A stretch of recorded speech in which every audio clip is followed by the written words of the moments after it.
Assalamualaikum warahmatullahi wabarakatuh. Saya di sini ingin menjelaskan sedikit tentang fungsi penelitian.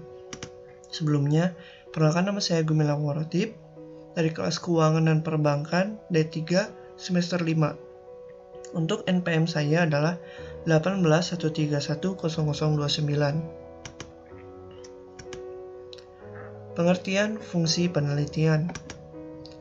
Fungsi penelitian adalah mencarikan penjelasan dan jawaban terhadap permasalahan serta memberikan alternatif bagi kemungkinan yang dapat digunakan untuk pemecahan masalah.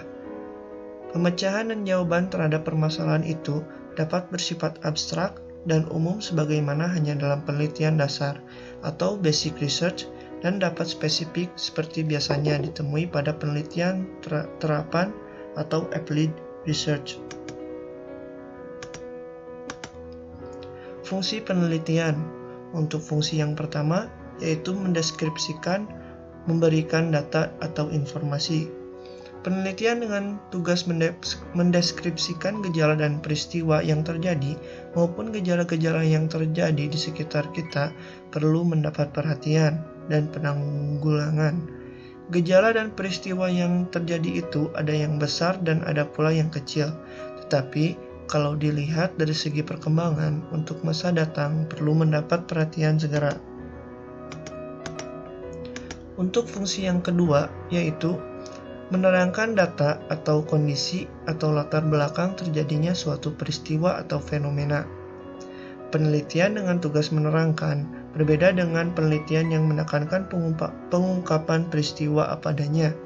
Maka penelitian dengan tugas menerangkan peristiwa jauh lebih kompleks dan luas. Dapat dilihat dari hubungan suatu dengan hubungan yang lain.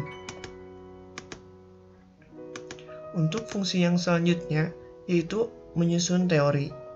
Penyusunan teori baru memakan waktu yang cukup panjang, karena akan menyangkut pembakuan dalam berbagai instrumen, prosedur maupun populasi dan sampel. Untuk prosedur sendiri, yaitu serangkaian aksi yang spesifik, tindakan atau operasi yang harus dijalankan atau dieksekusi dengan cara yang baku atau sama, agar selalu memperoleh hasil yang sama dari keadaan yang sama, semisal prosedur kesehatan dan keselamatan kerja. Untuk populasi dalam statistika, populasi adalah sekumpulan data yang mempunyai karakteristik yang sama dan menjadi objek inferensi.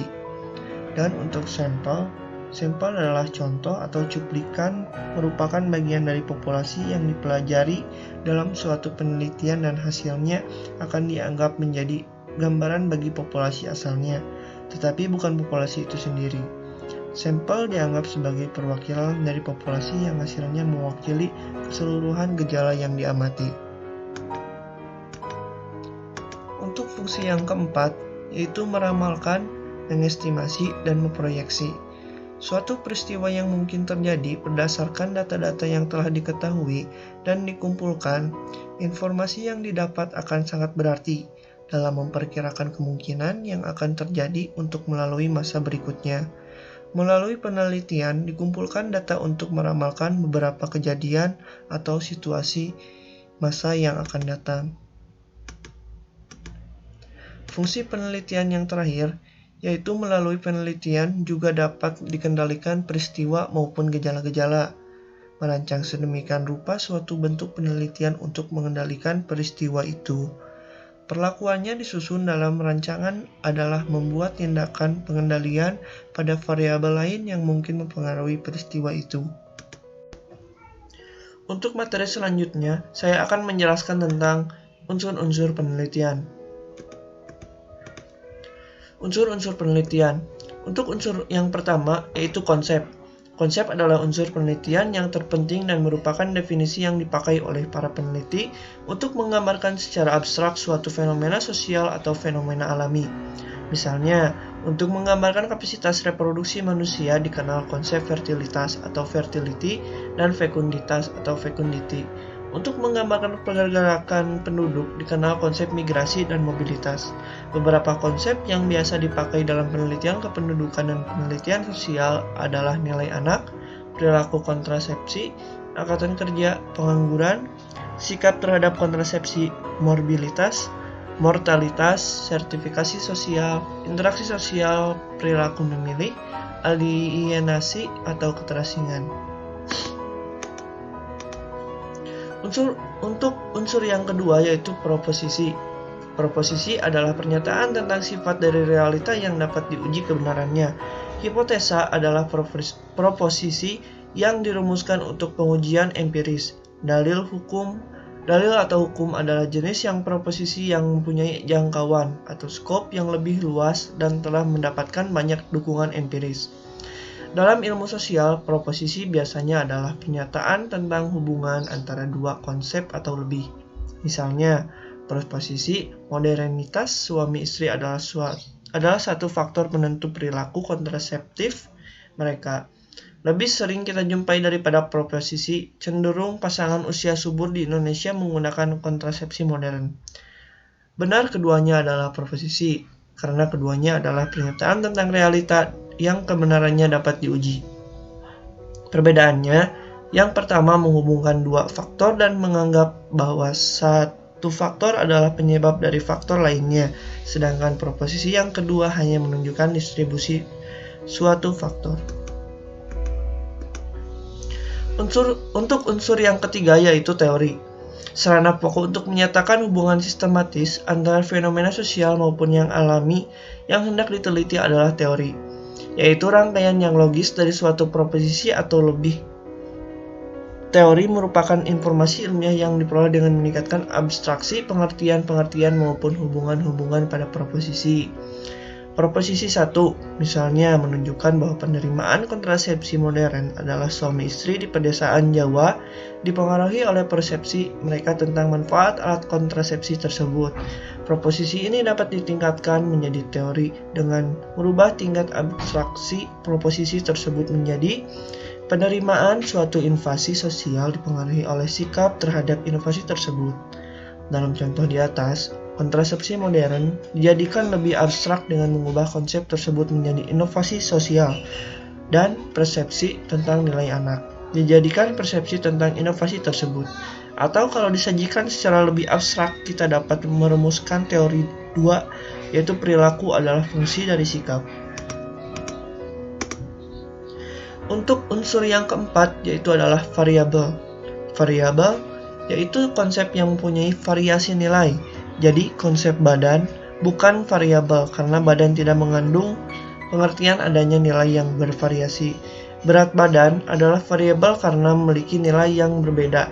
Seks adalah variabel karena mempunyai nilai, yaitu laki-laki dan wanita. Umur, pendidikan, status perkawinan, jumlah anak, status pemilikan tanah, peredaran uang, semuanya adalah variabel. Peredaran uang maksudnya, mohon maaf. Konsep-konsep yang tidak mengandung pengertian nilai yang beragam biasanya dapat diubah menjadi variabel dengan memusatkan pada aspek tertentu dari konsep tersebut. Jadi, konsep perilaku kontrasepsi dapat diubah menjadi variabel dengan merubahnya menjadi penggunaan kontrasepsi. Unsur penelitian yang kelima yaitu hipotesis.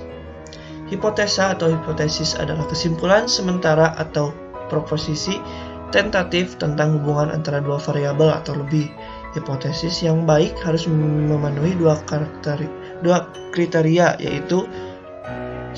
Hipotesa harus menggambarkan hubungan antara variabel, dan 2. Hipotesa harus memberikan petunjuk bagaimana pengujian hubungan tersebut. Ini berarti variabel-variabel yang dicantumkan dalam hipotesa harus dapat diukur dan arah hubungan antara variabel-variabel tersebut harus jelas. Unsur-unsur penelitian. Yang keenam yaitu definisi operasional. Salah satu unsur yang membantu komunikasi antar penelitian adalah definisi operasional, yaitu merupakan petunjuk tentang bagaimana suatu variabel diukur. Dengan membaca definisi operasional dalam suatu penelitian, seorang peneliti akan mengetahui pengukuran suatu variabel, sehingga peneliti dapat mengetahui baik buruknya pengukuran tersebut. Di bawah ini diberikan contoh-contoh dari definisi operasional. definisi garis kemiskinan, contohnya atau poverty line. Dalam penelitian ini dipakai ukuran garis kemiskinan yang dikembangkan oleh Sajogyo dari IPB. Yang tergolong miskin adalah mereka yang mempunyai tingkat pengeluaran senilai kurang dari 320 kg beras per kapita per tahun di pedesaan dan kurang dari 480 kg per kapita per tahun di daerah perkotaan. Definisi pasangan usia subur atau PUS adalah pasangan berstatus kawin di antara 15 sampai 44 tahun. Itu adalah contoh dari Sajogyo. Sekian penjelasan dari saya. Terima kasih atas perhatiannya. Assalamualaikum warahmatullahi wabarakatuh.